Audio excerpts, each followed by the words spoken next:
Good morning, everybody. No one says good morning anymore? Good morning, thank you. Well, thanks. I want to thank Carl and the rest of the team for doing this. I know everyone says thanks a lot, but a lot does go into this. On behalf of my boss, Colonel Grice, I'm in charge of the Diagnostics Detection Division, and I'll echo what John said. It's great to see everybody. I think these types of conferences are priceless. To see the number of people, and I will be embarrassing my folks, they already know that, so I'll be mentioning their names as we go through. When you put these things together, you have a certain script that you go through, and when certain senior leaders say certain things, it kind of brings to light, maybe I should change a little about what we're going to do, talk about. But fortunately, a lot of the stuff we're working on in diagnostics and detection hit some of the priorities that Mr. Watson talked about today. So the mission and the vision of what we do is very simple. In diagnostics and detection, I mentioned this in 2019, is our focus is to be able to enable the warfighter to see all threats inside the body and in the environment. Where the pivot will be is when we look at it from a more agnostic approach, which we'll get to. We want to develop innovative detection and diagnostic S&T capabilities, and shout out to Colonel Grice for, yes, that was my cheesy joke, but I'm full of cheesy jokes if you know me. We want to be able to better prepare, anticipate, and respond to CB threats, and we want to be able to fight and win in CB contested environments. We are in the warfighting business. I mean, that's our job. What I'm going to take you through is a couple of the highlights, and I have 3 capability areas: biological and chemical detection, led by Mr. Charles Hong, who's in the audience, and then diagnostics, which is led by Ms. Kathleen Quinn, who's in the audience today. So I want to take you through a couple of the highlights, where we've been, actually some of the things we've done since 2019, take you where some of the gap areas we're trying to fill, and then just end with the sessions to show you how we tie it all together. These are one of my favorite charts, and shout out to my A&S staff who put these together. These are my pipeline charts. And where we were in the past is our detection models were very simple. See threat, develop assay for threat, mission done. And in a lot of cases, we've done a lot of good in that respect. But as the threat is adapted, we need to adapt. So we're trying to address the emerging enhanced threat. And Colonel Grice, we mentioned what we're doing in sequencing. It really started way back even before then in some of our bioinformatic work, and did a lot of work with the Department of Energy labs, and Ms. Rosenblum mentioned their power, did a lot of work with the EDGE program, some of you may be familiar with it, and then moved into sequencing technology, and now trying to get sequencing closer to the battlefield. And that's since 2019, that's really been moving forward, and we're actually going to have we've had some demonstrations and some fieldable prototypes. And then as we move forward here, you're going to see this program called Assays on Demand, where could we actually manufacture assays in the field, which will reduce logistical burden, right? I can remember time not too long ago in my career, I'm a retired Air Force officer, like throwing away all these reagents that were expired. I'm talking just buckets of reagents that were expired. And how could we do that and minimize that logistical burden? In the chemical detection space, some of the more near highlights are, we've got 2 main programs, which I'll talk a little bit more, CVCAD and PCAD, that have really partnered strongly with our JPO partners, and with the combat vapor detector and the proximal chemical detector, we think within the FIDA, we're going to be fielding that technology.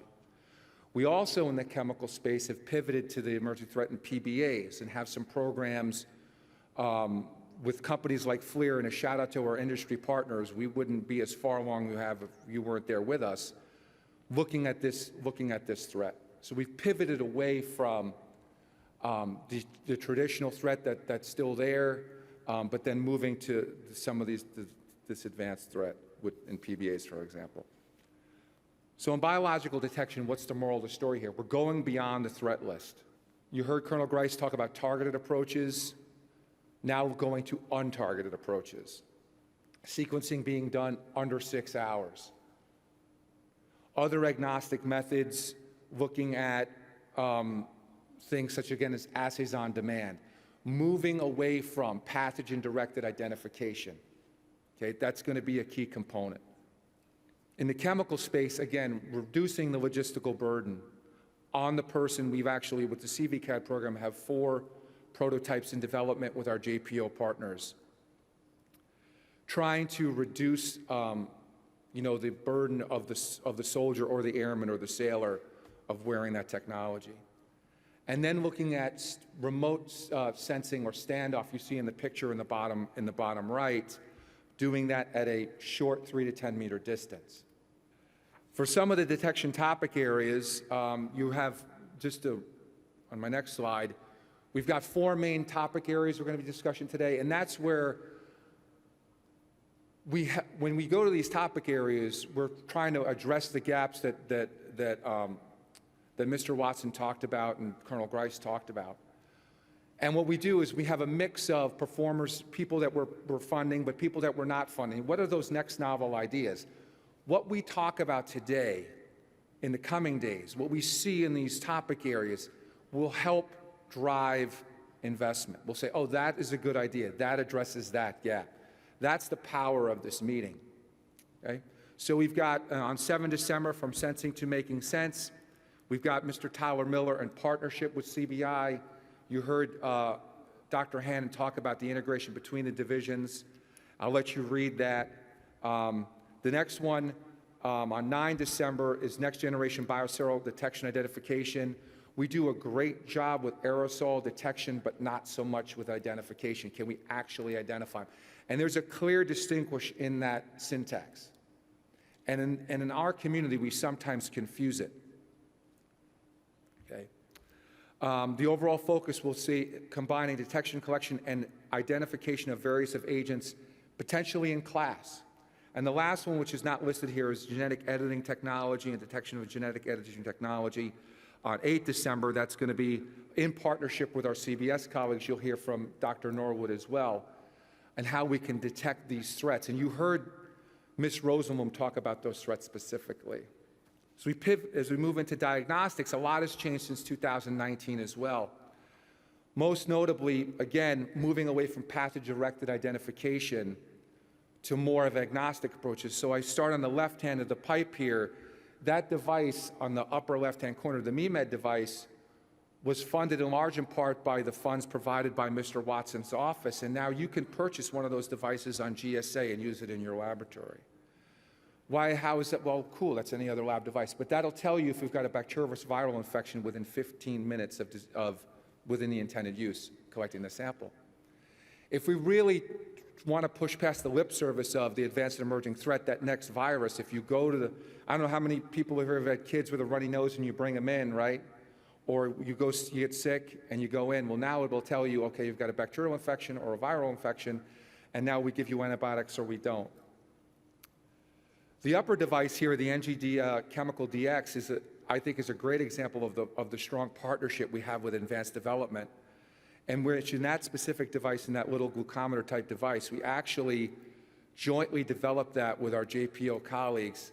And actually that, I believe, if I'm correct, and Mr. Colvin's in the front so he can tell me no or not, I think we definitely hit milestone C, or very close to that, and we'll be fielding that very close to milestone C, thank you, sir, in FY24. And that'll be a fieldable technology looking at if you've been exposed to a chemical agent. Some other things, so we were addressing the emerging other things in here in our portfolio highlights, and I'll talk a little bit about it, but one of the things I want to just mention is synthetic reagents for diagnostics. That gets out to some what Mr. Watson was talking about as well. We don't really have a platform technology to rapidly manufacture, let's say we want lateral flow assays. We do traditional, mammalian systems. What if we can do the whole process synthetically, really would reduce the logistical burden while doing it very innovatively, but also doing this platform very quickly, maybe cutting it from 6 months to 3 months to 6 weeks. Some of the key areas of interest, though, are minimally invasive testing methods, again, which will hit the logistical piece. I don't know about you, but I don't like getting stuck with a needle. I had to get 3 vaccines before I came here, and I couldn't stand it, right? So what about getting phlebotomies? What if we could eliminate that? Breath, rapid screening, saliva, microneedles. Trying to push the diagnostics far forward, but trying minimally invasive means of collection. And the other one here is treating the unknown threat. Bacterial versus viral, pre-symptomatic, and the other one is severity. I think Colonel Grice and Dr. Hanna mentioned it too. For those of you that are medical folks out there, we do a lot of, you've heard the term combat triage. Well, severity really is a way of triaging you if you get afflicted with an illness. We don't do that. But think about in COVID how that would have helped. Not knowing let's say you're gonna get sick, but how sick are you gonna get? If we could really do that, think about being able to fight and win in a contested environment, the troop, the man or woman, right getting back into the field. And then lastly, just some of the topic areas. We want to look at non-traditional approaches for that next breakthrough capability. The film array technology, which by BioFire, which is a time-tested technology, works very well, is going to obsolesce here before the end of the decade. What's going to be that revolutionary technology that's going to get us into the 2030s? And then, which that'll be, there are two parts. There's one on 6 December and 7 December, led by Kathleen Quinn. And then we're toxins. That's an area we want to learn more about. We can do better in toxin detection and identification, both environmentally and using clinical samples. So on 9 December 10:45, Dr. Eleni Wallace, one of my STEMs. So I'll wrap up with this and say thanks for everyone for coming. Thankfully, thank you, Mr. Watson, we are addressing a lot of your areas already, and we are pivoting. We've been pivoting for a while to the advanced and emerging threat. And I know my team's out there looks forward to a hearty engagement with the community. At this point, I'm going to turn it over to the Chief of the Hazard Protection and Mitigation Division, Dr. Charles Bass.